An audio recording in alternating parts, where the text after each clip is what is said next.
Arabia इसके लगभग सूबा सिंध के लिए है। तो सूबा सिंध के लिए दूसरे नंबर पे हमने फ़ंड्स मुख्तस किए हैं ताकि जो पिछले 4 सालों में उसको फ़ंड नहीं दिए गए, उसकी स्कीमों को रोका गया, उनकी तलाफ़ी हो सके। लेकिन देखिए, जो इस वक्त इकनॉमिक सिचुएशन है, जो बहरान है, 4 सालों की गलती 1 साल में आप पूरी नहीं कर सकते। इस वक्त तो एक तरफ हमें स्टेबलाइजेशन है, लेकिन साथ के साथ हमने ये भी करना है कि जो तरक्की के मंसूबे हैं, जो कुछ कलीदी मंसूबे हैं, उनको भी आगे बढ़ाना है। और फिर ये आपको मालूम है कि कोalition गवर्नमेंट है और उसकी वजह से भी हमें अपने जो कोalition गवर्नमेंट के हवाले से जो तमाम सूबों के मुश्किलात हैं, जो उनकी शिकायत हैं, उनको भी दूर करना है। ये किस्म का कौमी जिरगा ये हुकूमत जो है नेशनल यूनिटी गवर्नमेंट है। तो हम इसीलिए कोशिश कर रहे हैं कि एक बड़ी बैलेंस्ड एलोकेशंस करें तमाम खितों को, तमाम रीजन्स को, क्योंकि इस हुकूमत के अंदर पूरे पाकिस्तान की भरपूर नुमाइंदगी है।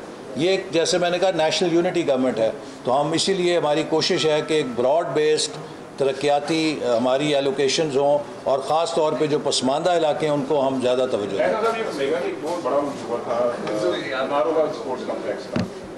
पिछले साल में आपने बताया कि आप केसेस भी बने, जी भी किया गया, तो उसके लिए फंडिंग रखी गई है, उसको जी देखिए, उसके लिए हमने वजारत IPC को कहा है कि जो नारोवाल स्पोर्ट्स कॉम्प्लेक्स एक कौमी मनसूबा था, अगर ये बर वक्त तैयार हो जाता तो पाकिस्तान के कोई एथलीट्स ओलंपिक्स में शायद तमगे ले आते, उनको बैनुल अक़वामी तरबियत की सहूलत वहाँ पर मिलती। इसको पोलिटिसाइज़ किया गया है। अब जो इंटर प्रोविंशियल कोऑर्डिनेशन कमेटी है का जो मिनिस्ट्री है, उसने एक कमेटी बनाई है जो कंसल्टेंट्स के ज़रिए अब नुकसान का जायज़ा ले रही है, क्योंकि 4 साल ये मंसूबा बंद रहा है और इसको फंडिंग नहीं की गई, सियासी इंतकाम का निशाना बनाया गया है, वहाँ पे तोड़ फोड़ हुई है और काफ़ी सारे जो अधूरे काम थे उनकी कॉस्ट बढ़ गई है। तो इंशाअल्लाह ताला इसमें जो भी इजाफी रकम होगी वो हम इमरान खान साहब से रिकवर करेंगे, बना तो देंगे, लेकिन इसका बिल इमरान खान साहब को भेजेंगे जिन्होंने एक कौमी मंसूबे को सियासत की नज़र किया। और एक ऐसा कप्तान कि जो ख़ुद को कहता था कि मैं क्रिकेट का बड़ा खिलाड़ी हूँ, उसने खेलों के ही एक मंसूबे को अपनी नफ़रत और अना की निशाना बनाया। Thank you very much. Sir एक सवाल लेकिन ये कि उसको मेरी कोशिश है कि हम 6 महीने, मैंने कहा है कि भी 6 महीने में मुकम्मल करें।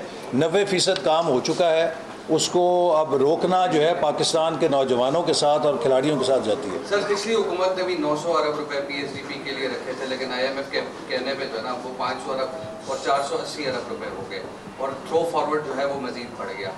अब आपने 800 अरब रखे हैं, तो कहीं ये ना हो कि IMF आपको भी कह दे कि जनाब आप अपने PSDP पर कट लगाएं, फिर आप क्या करेंगे? देखिए, पहली बात यह है कि हमने इसीलिए एक मोहतात तखमीना रखा है।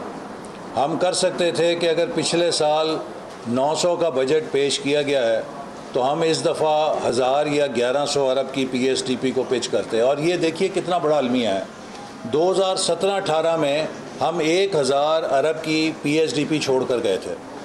आज 2022 में 4 साल के बाद कम से कम अगर 2000 नहीं तो 1800 की PSDP होनी चाहिए थी, लेकिन आप देखिए कि हम 800 अरब पे जाके बैठ गए हैं। पिछले साल से भी कम करने पे मजबूर हैं, क्योंकि पहली दफ़ा पाकिस्तान की तारीख़ में, जैसे मैं आपको कह चुका हूँ, ये नौबत आई है कि वजारत ख़जाना ने चौथे तिमाही के लिए 1 रुपया तरक्याती मंसूबों में जारी नहीं किया, क्योंकि उनके पास कोई पैसा नहीं है देने के लिए। ये ना 1947 में हालात हुए थे, ना पाकिस्तान के एटमी धमाकों के बाद हुए थे, ना मशरक़ी पाकिस्तान के टूटने के बाद हुए थे। आज जो फाइनेंशियल एमरजेंसी ये हुकूमत हमें विरसे में दे के गई है, इसकी 75 साल में कोई तारीख़ नहीं मिलती। और ये जो आज हम पे तनकीद कर रहे हैं PTI के लोग, इनको चाहिए कि वो जो मुआहदा इन्होंने IMF के साथ किया है वो कौम को दिखाएं और अपनी सफाई पेश करें। IMF कहता है हमें ये नहीं पता कि PTI की हुकूमत कौन सी है और कोलिशन की हुकूमत कौन सी है। हम सिर्फ हुकूमत पाकिस्तान को जानते हैं। हम ये जानते हैं कि हुकूमत पाकिस्तान ने हमारे साथ ये मुआहदा किया है और लिहाजा जो मुआहदा पिछली हुकूमत कर गई है, हमें अब फिल वक्त हम उसके अंदर इसलिए फंसे हुए हैं कि हमें एक बदतरीन क्राइसिस भी एट हैंड है। तो अगर आम हालात हों तो आप थोड़ी सी टफ पोजीशन लेके रीनेगोशिएट कर सकते हैं, लेकिन इस वक्त आपको जैसे मालूम है कि थोड़ी सी अनसर्टनिटी अगर आप क्रिएट करें मार्केट में, उसका भी मुल्क के लिए अच्छा असर नहीं है। तो इसलिए हम फिल वक्त हमारी कोशिश यही है कि हम सूरत हाल को स्टेबलाइज़ करें।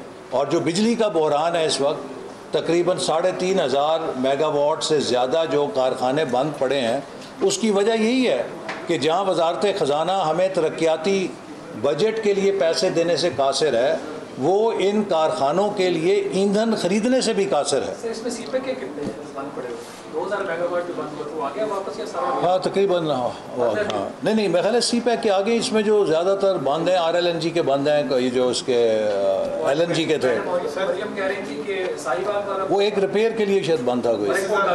सर ये बताना कि जो जितने भी आपके प्रोजेक्ट्स हैं, आपका जो प्लानिंग कमीशन है जिसका आपने अभी चार्ज दिया, पुराने जो हटा दिए गए, सर इस प्लानिंग कमीशन का काम है आपसे वजारत जितनी भी हैं, पावर, पेट्रोलियम या ये आपके पास फूड के हवाले से भी है, कुछ कमीशन करता है? देखिए मैं आपसे अर्ज करूँ, हाँ मैं आपसे नहीं आप देखिए, ये यही तो हुआ ना 2013 से 2018 के दरमियान।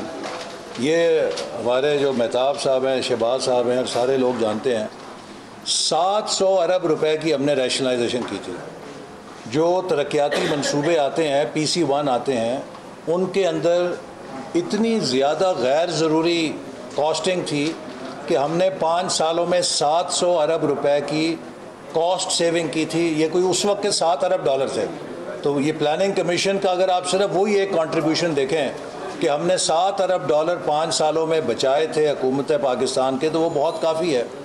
दूसरी चीज़ ये है कि प्लानिंग कमीशन का ये काम है कि जो वजारतों की तरक्याती प्रपोजल्स हैं, उनको नेशनल डेवलपमेंट ऑब्जेक्टिव्स के साथ अलाइन करें।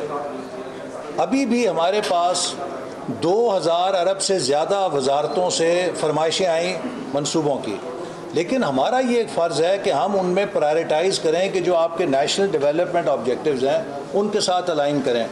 इस वक्त 44% PSDP जो है सूबाई या बल्दियाती इदारों के अंदर मुख्तस हो चुकी है।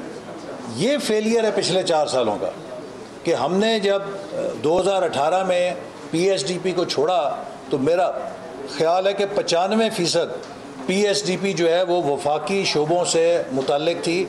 और यही नतीजा है कि वो बड़े बड़े मंसूबे जो 30-30 साल से बीमार थे, जिनकी आप मिसाल ले लें, कच्ची कैनाल उसको हमने मुकम्मल किया, लवारी टनल को हमने मुकम्मल किया, नीलम जेलम को हमने मुकम्मल किया, लियारी एक्सप्रेसवे को हमने मुकम्मल किया, न्यू इंटरनेशनल इस्लामाबाद एयरपोर्ट को मुकम्मल किया।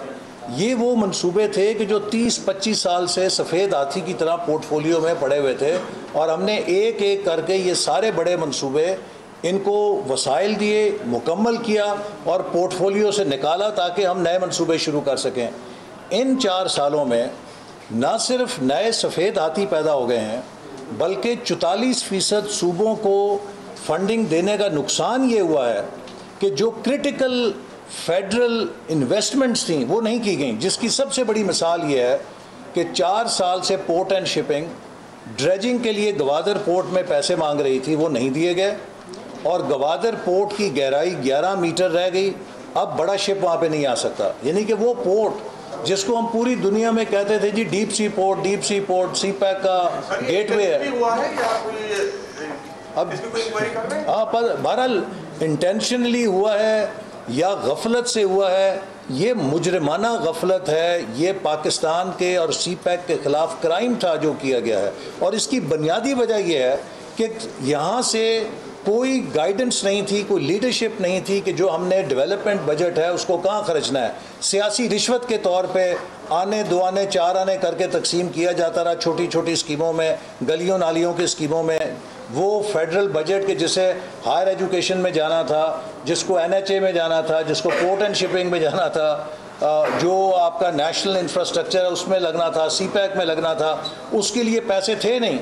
और ये गलियों नालियों में अपने सियासी रिश्वत के तौर पे पूरा बजट इस्तेमाल कर रहे थे। Thank you very much.